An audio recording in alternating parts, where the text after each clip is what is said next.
But if I'm a corporate executive and you're a senator and I give you IPO shares in stock, and over the course of one day that stock nets you $100,000, that's completely legal.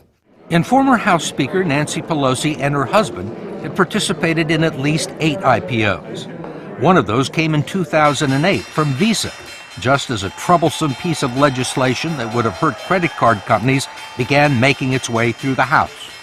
Undisturbed by a potential conflict of interest, the Pelosi's purchased 5,000 shares of Visa at the initial price of $44. 2 days later, it was trading at $64. The credit card legislation never made it to the floor of the House.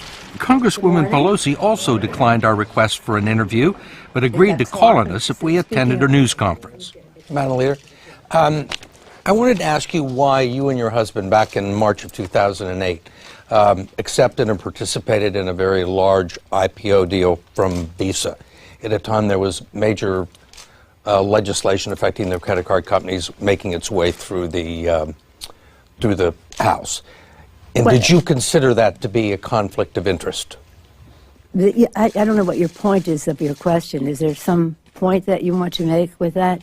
Well, I guess what I'm asking is, do you think it's all right for a speaker to accept a very preferential and favorable stock deal? Well, we didn't. You participated in the IPO. Well, I have many and at the time you were investments, Speaker of the House. You don't think it was a conflict of interest or had the appearance of a conflict of interest? It only has the appearance if you decide that you're going to have elaborate on a false premise.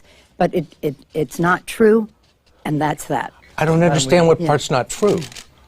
Yes, sir. That I would act upon an investment. Yes, sir. Congresswoman Pelosi pointed out that the tough credit card legislation eventually passed, but it was 2 years later and was initiated in the Senate. I will hold my record in terms of fighting the credit card companies as a Speaker of the House or as a member of Congress up against anyone's.